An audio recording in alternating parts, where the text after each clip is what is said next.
성도들이 신앙생활을 하면서 가장 당혹스러운 순간이 언젠가 하면 하나님이 멀리 느껴질 때라고 합니다. 연구조사에 의하면 어려운 일을 만나고 그 속에서 고통을 받으면서 하나님이 의심스럽고 하나님의 존재가 느껴지지 않을 때, 그때 성도들은 당혹해 하는 것이죠. 왜냐하면 지금까지 내가 하나님을 믿고 살아왔는데,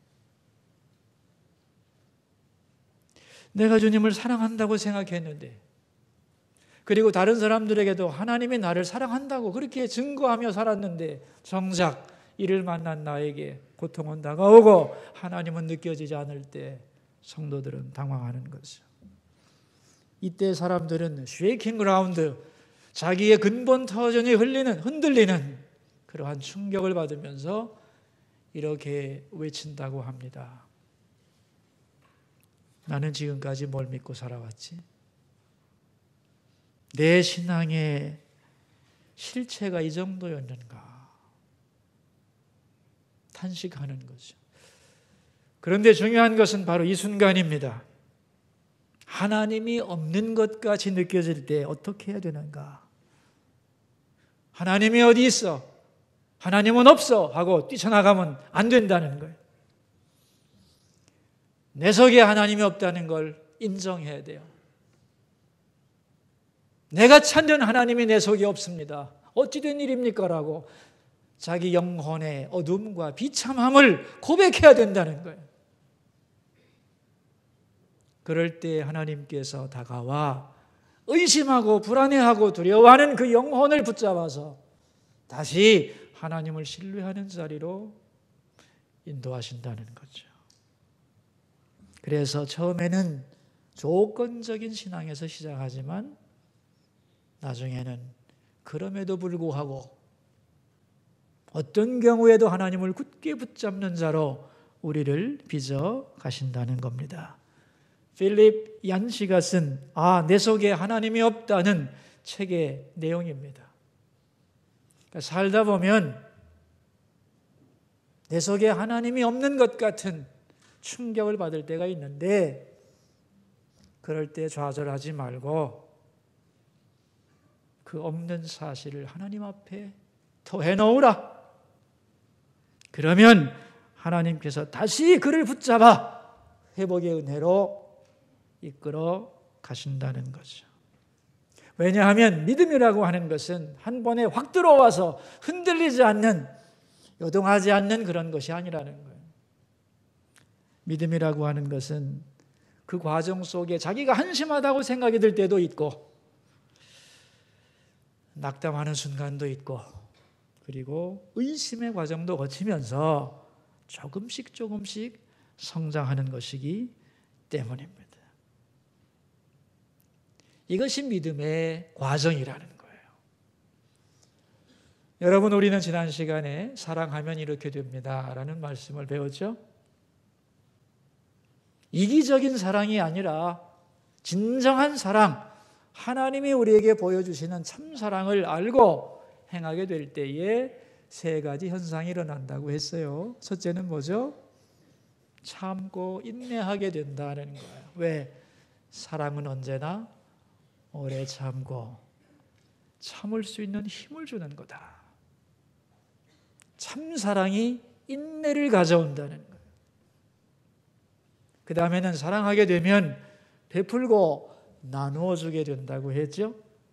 사랑하는 사람 앞에서 내가 자꾸만 약해지고 작아지면서 주게 되고 주면서 기뻐하는 것이 바로 참사랑의 속성이다. 세 번째는 진정으로 사랑하게 되면 두려워하게 된다 그랬어요. 왜? 덕을 세우기 위해서. 다른 사람을 배려하고 생각하는 게 덕인데, 사랑하게 되면 덕을 생각하게 되고, 그래서 덕을 세우지 못할까 두려워하는 마음이 생기는 것이다 하는 거예요. 여러분이 아침에 일어날 때 사랑하는 사람을 깨우지 않기 위하여 살짝 일어나서 방문을 조용히 닫는 마음, 여러분, 그게 두려움입니다. 내 말과 행동 때문에 저 사람의 마음이 상하지 않을까? 내 행동이 저 사람의 신앙에 방해가 되지 않을까? 어떻게 하는 것이 저 사람에게 유익한 것일까를 생각하는 마음, 그리고 거기에 어긋나지 않게 행동하려고 하는 그 모든 자세가 사랑에서 나오는 덕을 세우고자 하는 두려움이다 그랬습니다. 왜 두려워하게 되냐면 사랑은 무례히 행치 않는 것이기 때문에, 이것이 진정한 사랑의 속성이라고 했죠. 우리가 정말로 사랑한다면 이러한 것들이 우리 가운데서 성장하고 있는가를 생각해야 되는 거죠. 오늘 본문은 신앙인의 자기 점검에 대한 말씀입니다. 신앙생활을 하면서 이 험한 세파를 헤쳐나갈 때 신앙에는 방해물이 굉장히 많습니다, 여러분. 이 길을 똑바로 걸어가기 위해서는 자기 점검이 필요하다는 거예요. 마치 운전을 하고 갈 때 여러분, 운전대를 똑바로 두고 손을 띈다고 하면 차가 똑바로 갈까요? 이론적으로는 똑바로 가야 되는데 여러 가지 상황에 의해서 똑바로 가지를 못하죠. 그래서 계속 조절을 해줘야만 똑바로 가듯이 우리의 신앙도 마찬가지라는 거예요.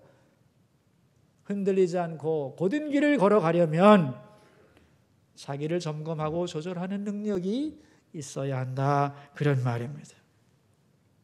우리가 아는 바대로 고린도 교회는 분쟁하는 교회였습니다. 그래서 사도 바울은 그들에게 편지를 써서 가르쳤고 사람을 보내서 설득했고, 그리고 위로와 때로는 어루만지는 일을 통하여 많은 성도들이 돌아왔죠. 그러나 끝까지 돌아오지 않고 바울의 사도권을 부인하는 사람들이 남아 있었습니다. 자, 이런 가운데서 이제 바울은 편지를 마치면서 교인들에게 부탁하는 거예요. 첫 번째 부탁이 뭐냐? 1절 말씀 우리 함께 읽읍시다. 내가 이제 세 번째 너희에게 가리니 두세 증인의 입으로 말마다 확정하리라. 자, 두세 증인의 입으로 말마다 확정하겠다는 소리가 뭘까요? 여러분, 싸우고 분쟁이 있을 때는 여러 종류의 소리가 들려오는 겁니다. 이 사람은 이 말하고 저 사람은 저 말하고 같은 사건을 놓고 180도 다른 의견들과 이야기들이 막 올라온다는 거예요. 그럴 때 어떻게 해야 되느냐는 거예요. 구약 율법에 의하면 신명기 19장에 자세하게 나와 있습니다. 어떤 것을 판단하기 전에 반드시 뭘 해야 되냐면 두세 사람의 증인의 입에 나온 말을 듣고 사실을 확인해야 된다는 거예요. 그러니까 한쪽 말만 들으면 안 되고 이쪽 편의 말을 듣고 또 반대편의 말도 듣고, 그래서 양쪽 얘기를 듣고 사실 확인한 후에 판단하는 것이 법이다, 그런 말이에요. 그런데 왜 교회가 이제 이렇게 분쟁에 휘말리게 되냐면 이 원칙을 안 지킨다는 거예요. 지금 사도 바울을 비난하면서 사도권을 부인하는 사람들은 바울을 향해 어떤 얘기를 하고 있는가 하면은, 처음에 사도 바울이 고린도 교회를 개척할 때에 사례비를 받지 않은 이유는 그가 사례비를 받을 자격이 없는 사람이었기 때문이다, 이렇게 얘기를 하고, 지금 와서 받게 되니까 사도 바울은 돈을 탐내는 사람이라고 하는 말을 하면서 사도를 모욕하고 있는 거거든요. 그런데 이것이 사실이냐 하면 사실이 아닙니다. 율법주의자들이 바울을 공격하기 위해서 꾸며낸 말을 듣고 바울에 대하여 불만을 가진 사람들이 자기 감정을 보태서 그 말을 받아들여서 그대로 전파하고 있는 거죠. 그러니까 사실이 아니라 상상과 추측에 의해서 불만을 표현하는 말인데, 사람들은 그 말만 듣고 그대로 전파하면서 바울을 공격했다는 거예요. 그래서 어떤 결과가 왔느냐? 교회가 소란해진 거예요. 여러분, 고린도 교회의 대부분의 사람들은 착한 사람들입니다. 근데 그들의 문제점은 뭐냐 하면은 확인되지 않은 말을 믿고 거기에 동조해서 함께 움직였다는 거예요. 그러므로 옳지 않은 이야기, 확인되지 않은 이야기에 대하여는 정확하게 확인하고 증인이 있을 때만 그 말을 믿으라는 거예요. 확인도 하지 않고 아무 말이나 말하고 또 거기에 그 말을 듣고 동조하기 시작하면 결국은 그 말을 한 사람에겐 노란하는 꼴이 되고 마는 거다, 이래서는 안 된다는 거예요. 여러분, 우리가 신앙생활을 교회에서 하지만은 교회는 말이 많은 곳입니다. 그죠? 어떻게 생각하세요? 교회는 말이 많은 것이에요. 그래서 이 교회 안에서 시험에 들지 않으려면 말을 조심해서 하고 분별력 있게 듣지 않으면 시험 들기 딱 좋습니다, 여러분. 그러므로 분명하지도 않은 말, 좋지도 않은 말은 함부로 하지도 말고 듣지도 않아야 된다는 거예요. 누가 어떤 이상한 말을 하면 누가 그러던가요? 분명한 증거가 있나요? 이렇게 물어보라는 거예요. 그런데 거기에 대하여 뭐 다들 그러는데요. 이제 이렇게 나오면 듣지 말라는 거예요. 왜? 그건 자기 생각이니까. 그래서 잘못된 이야기를 그 자리에서 끝내버려라. 그런 말입니다. 이렇게 끊어주지 않으면 나쁜 말, 근거 없는 말이 계속 퍼져서 복잡하게 된다는 거예요. 근데 끊지를 않고 어떤 말을 하면 그래? 뭔데? 하고 귀를 반짝 기울이면 말하는 사람은 신이 나서 이제 떠들어대기 시작하고 거기에 또 동조하게 되면 끝없는 혼란으로 가게 될 수밖에 없다는 거예요. 이 잘못된 이야기에 호기심이 동하는 이유가 뭐냐 하면 내 속에 더러운 것이 있기 때문에. 그래서 한쪽에서 하는 말을, 잘못된 말을 그대로 듣고 그대로 떠버리게 되면은 자기도 모르게 거짓말을 하게 되고 거짓말장인 사탄의 하수인이 되어 놀아나게 된다는 거예요. 그러므로 확실하지 않은 말은 듣지 말고 끊어버리는 분별력 있는 성도가 되라. 아멘입니까? 그렇게 되면 교회는 복잡해지지 않는다는 거예요. 그래서 성도들에게 이걸 부탁하는 거예요. 어느 교회 목사님이 말이죠. 교회가 하도 시끄러우니까 어떻게 하면 좀 성도들이 쓸데없는 말을 안 하게 할 수 있을까 생각을 하다가 아이디어를 하나 꺼냈대요. 그래서 수첩과 볼펜을 갖고 다니면서 누가 뭐라고 하면은 내가 기억력이 나빠 그러는데 좀 적을 테니까 자세하게 좀 얘기해 주세요. 누가 언제 어디서 그런 말을 했나요? 하고 적으려고 하면은 성도들이 아닙니다 하고 다 말을 하지 않았대요. 그래서 20년 동안 한 페이지도 적지 못했답니다. 교회의 말이라는 게 그렇다는 거예요. 오늘 사도 바울이 1절에서 하고 싶은 얘기가 바로 이거예요. 이제 내가 세 번째 너에게 가리니 두세 증인의 입으로 말마다 확정하리라. 이제 내가 가서 직접 너희들을 보고 누가 어떤 말을 했는지, 그 말은 정확한 것인지, 출처가 어딘지, 무슨 근거로 말했는지를 조목조목 다 따져보겠다는 거예요. 그러면 명확해질 테니까. 바울이 할 때까지 기다릴 필요 없는 거죠. 성도들이 이런 자세를 가지고 있으면 아무리 요란한 소리를 가지고 교회를 흔들려고 해도 흔들리지 않는다는 거예요. 그래서 사실이 확인된 말만 해라. 아멘입니까? 네. 저는 목회하면서 배웠어요. 아니땐 굴뚱에도 연기 난다. 얼마든지 납니다, 여러분. 꿈에도 생각하지 않은 얘기도 사실이 되어 퍼져나갑니다. 참 이럴 때는 깝깝해요. 그거 다 붙잡고 아니라고 말할 수도 없고 말이야. 그럴 때 제가 제일 위로받는 말씀이 있습니다. 디모데서에 나와요. 의로우신 재판장이라는 말이 나와요. 하나님은 의로우신 재판장이시니. 여러분, 이 말은 참 무서운 말이기도 하지만 너무도 큰 위로를 주는 말씀이에요. 세상 사람들은 우리를 다 몰라요. 나의 진실을 어떻게 다 알겠어요? 하나님은 의로우신 재판장임을 믿습니다. 그래서 마음이 아플 때는 이렇게 기도하죠. 여러분도 그렇게 기도하세요. 하나님, 이 진실한 사실을 누가 알겠습니까? 그러나 하나님만은 아시는 줄로 믿습니다. 하나님께서 의로우신 재판장께서 판단하시옵소서. 잘못된 말, 오해하는 소리, 그 입을 하나님께서 판단하옵소서. 그리고 그런 말을 하는 영혼 고통 주옵소서. 그래야 회개하고 돌아올 테니까. 하나님, 당신이 의로우신 재판장임을 믿습니다.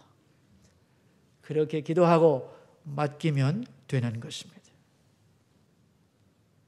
그래서 사도 바울은 쓸데없는 말에 귀 기울이지 마라 하고 교인들한테 말한 다음에, 그러나 아직까지도 돌아오지 않은 소수의 분쟁의 핵심인 사람들을 향하여 2절 말씀을 하고 있는 거예요. 같이 한번 읽을까요? 내가 이미 말하였거니와 지금 떠나 있으나 두 번째 대면하실 때와 같이 선의 죄 지은 자들과 그 남은 모든 사람에게 미리 말하노니 내가 다시 가면 용서하지 아니하리라. 아주 과격한 말을 하죠. 다시는 용서하지 않는다. 이 말을 듣고 아니 하나님은 사랑이신데 왜 이렇게 과격한 말을 하나 그렇게 생각할지 모르는데, 여러분, 이건 바울의 소망을 강력한 언어로 표현하는 거예요. 이 바울의 진심이 10절에 나오거든요. 우리 10절 말씀을 한번 읽어볼까요? 그러므로 내가 떠나 있을 때에 이렇게 쓰는 것은 대면할 때에 주께서 너희를 넘어뜨리려 하지 않고 세우려 하여 내게 주신 그 권한을 따라 엄하지 않게 하려 함이라 그랬어요. 내가 가서 얼굴을 볼 때 엄하게 하면 얼마나 서로 힘듭니까? 그러니 내가 가기 전에 돌이켜서 이제 우리가 만났을 때는 웃으며 기쁨으로 만납시다. 이게 바울의 진정한 소원이었던 거죠. 다시 말하면 기회가 앞으로 있다. 이 주어진 기회를, 돌아올 기회를 놓치지 말고 내가 가기 전까지 뉘우치고 돌아와서 우리는 주 안에서 기쁨으로 만나자는 것이 바로 바울의 소원이었던 거죠. 그러면서 아주 중요한 말씀을 하는데 3절입니다. 우리 함께 읽읍시다.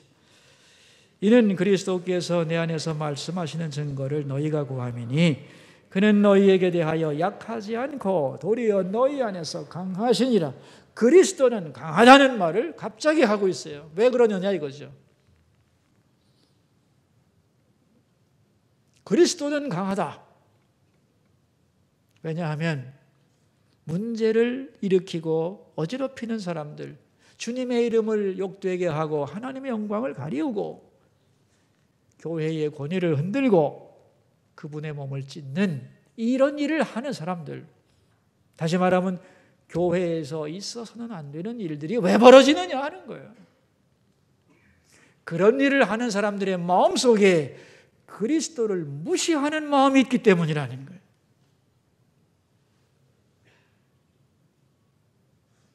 그래서 바울은 말합니다. 지금 너희들이 하는 짓에 대하여 아무 일도 벌어지지 않으니까 주님이 힘이 없고 무능한 줄로 착각하는 거냐? 그렇지 않다는 겁니다. 그리스도는 강하시다는 거예요. 주님이 강하시기 때문에 기다려주고 참아주고 그렇게 인내하고 계신 거다. 그러므로 빨리 돌아오고 하나님 앞으로 나오라는 거예요.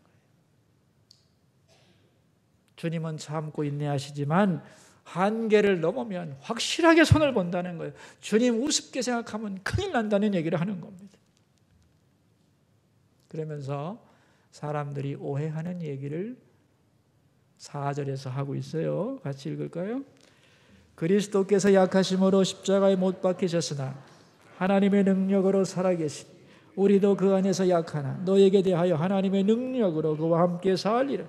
그리스도께서 십자가에 죽으시는 것을 보고 많은 사람들은 어떻게 생각했느냐? 아, 저 양반 참 약하다 이렇게 생각을 했어요. 예수님이 약해 보였기 때문에 빌라도가 조롱을 하고 군사들이 무시하고 군중들은 십자가에서 내려오라고 조롱을 퍼부었다는 거예요. 제멋대로 모욕했다는 거예요. 왜? 그리스도가 약하다고 생각했기 때문에. 나 그리스도가 약한 분이냐는 거예요. 바로 나오지요. 그는 부활하셨다는 거예요. 가장 강한 죽음의 권세를 이기고 부활하신 분이라는 거예요. 그리고 이제는 영광 중에 심판자로 우리에게 다가오시는 분이라는 거예요. 그러므로 예수 그리스도가 참고 오래 기다려주고 그래서 실수하는 것에 대하여 아무 일도 없다고 무시하지 마라. 사랑으로 오래오래 기다려주는 것을 무능하다고 깔보면 큰일 난다. 주님은 강하신 분이다. 아멘. 여기에 빗대서 바울이 하고 싶은 말이 4절 중반부인데 이런 말이 나오죠. 우리도 그 안에서 약하나 너희에게 대하여 하나님의 능력으로 그와 함께 살리라. 지금 우리도 마찬가지야. 기다려주고 참아주고 양보하고 그러니까 만만해 보이지. 그래서 마음껏 무시하고 있지. 그러나 내 뒤에는 그리스도의 권세가 있다. 주님이 내 편이다. 함부로 비난하고 대적하지 마라. 이런 말이에요. 그리스도의 강하심. 그 강하심을 인정한다면 하나님 앞에서 하나님을 만홀히 여기는 일들을 교회에서 하지 않을 것이라는 거예요. 이제 바울은 모든 교인들을 향하여 권면합니다. 5절 말씀인데 같이 한번 읽을까요? 너희는 믿음 안에 있는가? 너희 자신을 시험하고 너희 자신을 확증하라. 예수 그리스도께서 너희 안에 계신 줄을 너희가 스스로 알지 못하느냐? 그렇지 않으면 너희는 버림받은 자. 너희는 너희 자신을 시험하라 그랬어요. 자기 자신에 대하여 셀프 테스트를 하라는 거예요. 오늘 이 5절 첫 부분의 말을 쉽게 번역을 해서 설교 제목으로 삼았는데 우리 주보에 나오는 설교 제목을 읽어볼까요? 자신에게 이렇게 물어보세요. 그런 얘기입니다. 너희 자신을 시험하라. 네 스스로에게 물어보라는 거예요. 뭘 물어보라는 거냐? 그 앞에 나오죠. 뭘 물어보래요? 너희는 믿음 안에 있는가? 다시 말하면 내가 정말로 믿음을 가진 사람인가? 라고 스스로에게 질문해 보라는 거예요. 왜냐하면 우리의 신앙이라고 하는 것이 오래 믿다 보면 어느새 타성에 젖어서 하나님 중심으로 생각을 안 하거든요. 다 자기 중심적으로 생각하면서 가다 보니까 스스로 자기 신앙에 속아 넘어간다는 거예요. 여러분, 우리의 신앙에 우리가 속아 넘어갑니다. 많이 속습니다, 여러분. 이렇게 내 신앙에 속지 않으려면 스스로 질문해야 된다는 거예요. 내가 제대로 믿고 있는가를 순간순간. 그럴 때 거기서 벗어날 수 있다는 거예요. 여러분, 우리가 어떤 일을 했을 때 내가 잘못한다는 생각을 하겠어요? 당연히 나는 옳게 하고 있는 거죠. 더군다나 신앙의 연조가 깊다면 내가 언제부터 예수 믿었는데 50년 믿었는데 나 모태 신앙이거든. 성경도 여러분 읽어서 나 성경이 무슨 말하는지 다 알고 있거든. 내 직분을 보라고. 나 초신자 아니라고. 이만하면 나도 알 만큼 알고 믿을 만큼 믿고 내 신앙 괜찮다고 라고 생각을 한다는 거죠. 그러나 이 생각에 굳게 붙들려 있으면 자기 점검이 안 된다는 거예요. 그래서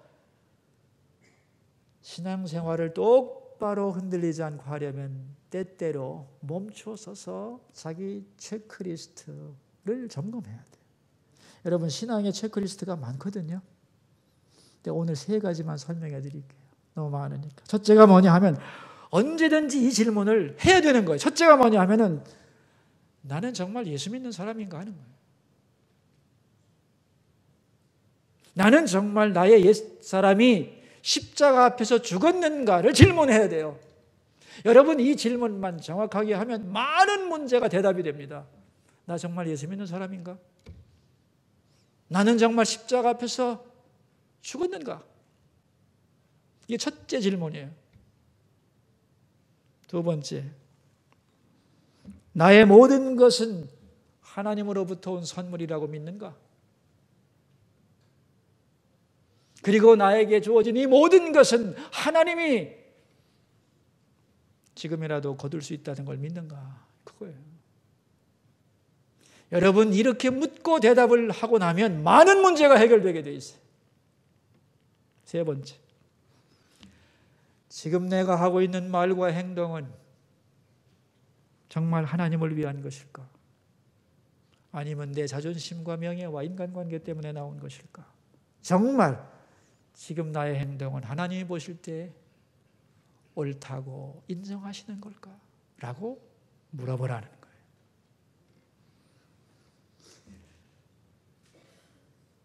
그런데 많은 사람이 묻지 않아요. 이 질문을 회피해요. 그래서 자기 신앙의 속아 넘어져요. 지금 사도 바울은 고린도 교회의 성도들을 향하여 말하는 겁니다. 여러분이 올바른 신앙생활을 하고자 한다면 나 정말 예수 믿는 사람인가를 질문해 보세요. 그리고 내가 하고 있는 일이 정말 하나님을 위해, 교회를 위해, 주님의 영광을 위해 하는 일인지 아니면 나 자신의 욕심과 체면과 자기 의의를 세우기 위해 하는 것인지를 정직하게 물으라는 거예요.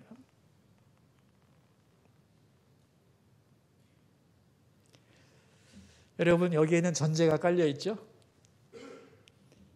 내가 하나님 앞에 진실한 자세를 가지고 질문하면 하나님은 대답해 준다는 겁니다. 언제나 질문할 수 있는 건 아니죠. 믿고 나갈 때가 많지만 내가 어떤 일을 하다가 문제가 생겨나고 복잡한 상황이 왔을 때는 정말 내가 제대로 하고 있는 것이냐고 질문해야 된다는 거예요. 만약에 하나님께서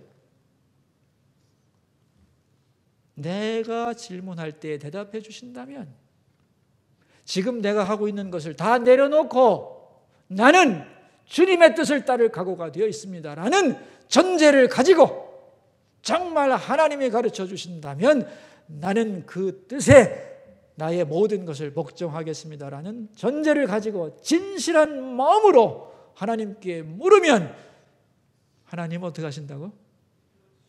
알려주신다. 아멘이죠. 그래서 그 다음에 뭐라고 했냐면은 너희 자신을 확증하라 그랬어요. 여러분, 우리가 다 잃어버려도 믿음 하나는 붙잡아야 되잖아요. 우리가 세상을 떠나서 하나님 앞에 갈 때 믿음 하나 붙잡고 가는 건데 신앙생활 하다가 믿음 놓치면 뭐야 이게? 아무것도 아니잖아요.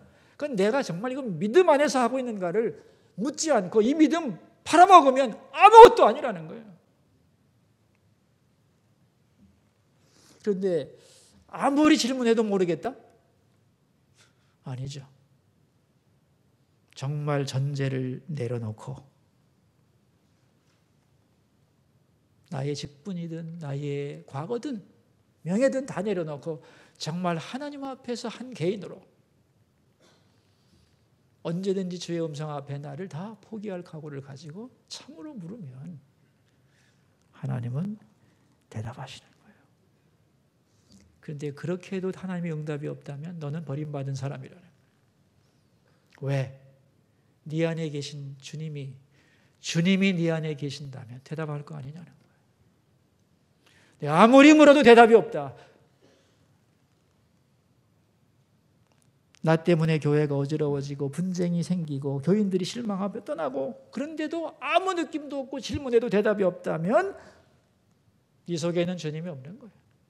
버림받은 거야. 그런 얘기입니다. 그럴 때 어떻게 되느냐. 나 하나님 없다고 놀래야죠. 단식하고 돌이켜야죠. 그래야 회복된다. 여러분, 언제나 우리가 진리 가운데 흔들리지 않고 똑바로만 걸어갈 수 있다면 무슨 걱정이 있겠어요, 그죠?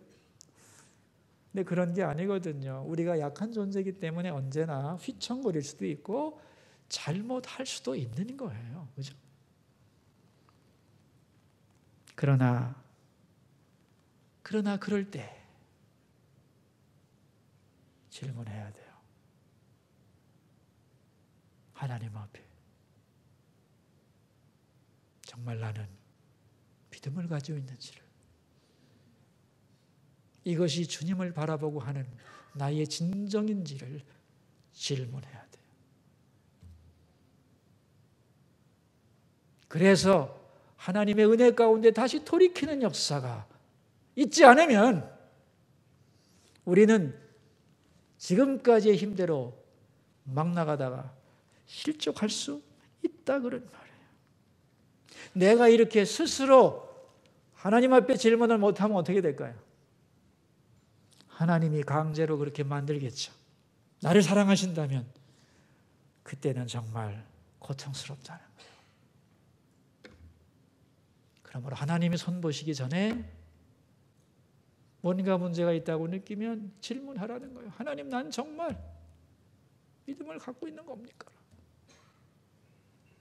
그래서 돌이켜야 된다. 전에 창세기를 가르칠 때라고 제가 생각을 하는데, 성경 공부를 하다가 여러분, 그 아담과 하와가 선악과 따먹었잖아요. 또 선악과 따먹고 숨었잖아요. 그때 하나님이 뭐라고 하셨는지 아세요? 아담아, 내가 어디 있느냐 그랬잖아요. 왜? 아담아, 너 왜 선악과 따먹었냐? 라고 직접적으로 지적을 안 했어요. 간접적으로 너 어디 있냐고 물었어요. 왜 그렇게 간접적으로 물었을까요?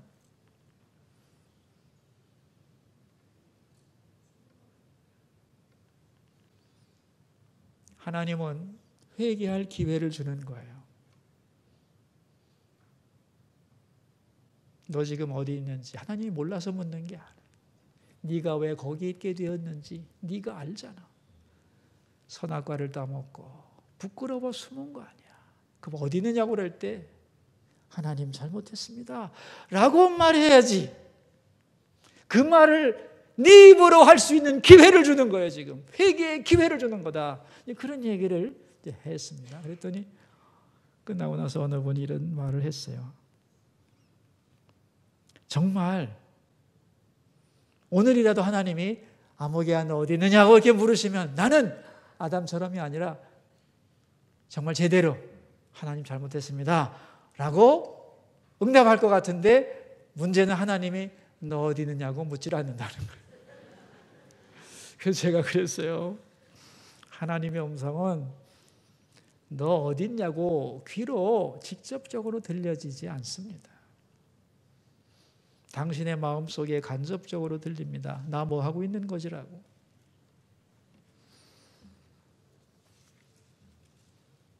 그 음성이 훨씬 더 정확할 겁니다. 제가 그런 얘기를 해주었어요. 여러분, 하나님의 음성이 없는 게 아니에요. 내 귀로 안 들릴 뿐이에요. 그런데 내 속에서 양심으로,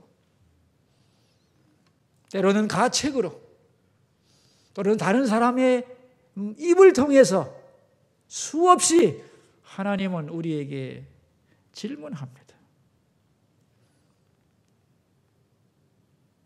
그 질문 앞에 정직하게 대답해야 되는 거예요. 너무도 많은 신앙인들이 하나님 앞에 질문을 그치고 내 생각이 무조건 옳다고 생각하고 자기 생각을 내려놓지를 않습니다.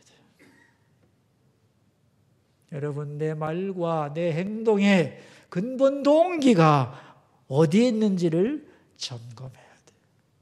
그래서 정말 내가 믿음이 있는가를 스스로에게 질문해야 됩니다. 이건 아프고 힘든 용기가 필요한 행위지만은, 그러나 이러한 과정을 통해서 주의 음성을 듣고 돌이켜지면 우리는 새로워지고 믿음의 성장을 경험할 수 있는 거죠. 이 은혜가 함께 하시기를 축원합니다. 기도하겠습니다. 우리 세 가지 기도 제목을 가지고 주님 앞으로 나갑시다. 첫 번째 기도 제목입니다. 하나님 앞에서 자신을 바라볼 수 있는 용기를 주시고 하나님 앞에 질문하게 하소서. 나는 정말 그리스도인인가? 나는 십자가에 나를 못 박았는가? 지금 내가 하는 행동은 정말 주님을 위한 일일까? 기도하겠습니다. 하나님 아버지, 오늘 바울을 통하여 하나님의 마음이 어떤 것인가를 우리는 배웠습니다. 자신에게 이렇게 물어보라. 주여, 우리가 신앙생활하면서 순간순간 주님 앞에서 물어봐야 합니다. 이런 자기 질문이 없으면 우리는 스스로 신앙에 속아서 믿음을 잃어버리기가 너무 쉽습니다. 나는 정말 예수 믿는 사람인가? 나는 십자가에 나를 못 박았는가? 지금 나는 주님을 바라보며 걸어가고 있는가? 주님, 자신에게 질문하는 자가 되게 해주소서. 그리고 한국교회가 질문하게 하소서. 우리 교회는 주님 보시기에 올바른 길로 가고 있는 것일까? 주님의 영광을 위하여 십자가를 질 각오가 되어 있는가? 바르게 묻고 바르게 응답받고 바르게 순종하는 우리가 되도록 하나님 도와주옵소서. 두 번째 기도 제목입니다. 오늘까지 사역지원서를 내야 합니다. 우리는 교회의 지체로서 그리스도의 몸인 교회를 위해 일하도록 은사를 받았습니다. 자신에게 이렇게 질문하게 하소서. 하나님, 내가 받은 은사는 무엇입니까? 그리고 나는 어떻게 내년에 이 은사를 가지고 섬겨야 하는 것일까요? 자원하는 마음을 주시고 질문하게 하소서. 우리 함께 기도합시다. 하나님, 그리스도의 은혜로 우리는 그리스도의 지체가 되었습니다. 그리고 지체가 된 자에게 지체로서의 사명을 감당하도록 은사를 주셨습니다. 우리 모두는 그 은사를 받고 있습니다. 그 은사를 가지고 어떻게 섬겨야 될지 우리의 마음을 붙들어 주시고 질문하게 하시고 자원하는 마음을 허락해 주옵소서. 세 번째 기도 제목입니다. 지진으로 인하여 어려움 겪는 우리 국민들을 도와주시고 한 주 연기된 수능시험 우리 자녀들이 잘 치르도록 위하여 기도하겠습니다. 하나님, 이 나라에 지진이 일어나서 두려움과 근심 중에 있는 분들이 많습니다. 위로해 주시고 다시 어려움을 극복하고 일어서게 하소서. 천지는 흔들리고 변해도 주님의 말씀과 주님은 변하지 않음을 다시 깨닫게 하여 주시고 우리 자녀들, 수능시험 보는 자녀들 꼭 붙들어 주셔서 집중하여 시험 잘 치르도록 좋은 결과 있도록 도와주시옵소서. 살아계신 하나님, 오늘 바울은 본문을 통하여 우리들에게 하나님의 마음을 전하였습니다. 교회 안에서 사실만 말하고 사실만 들어라. 그리고 기회가 있을 때에 돌아오라. 예수 그리스도를 무시하지 말라. 그분은 강한 분이다. 무엇보다 내 자신에게 질문해보라. 나는 정말 믿음을 가지고 있는 것일까? 주님, 이런 질문은 우리를 힘들고 아프게 하지만 이런 질문을 진실하게 할 때에 주의 음성을 들을 수 있고 돌이킬 수 있게 됨을 믿습니다. 아무 질문도 하지 않으며 귀를 막고 달려가는 사람이 되지 않고 때때로 멈추어서서 자신에게 질문하는 신앙인이 되게 하여 주소서. 그래서 새로운 회복의 역사를 향하여 나아가는 성도들이 되게 하여 주옵소서. 존귀하신 예수님 이름으로 기도하옵나이다.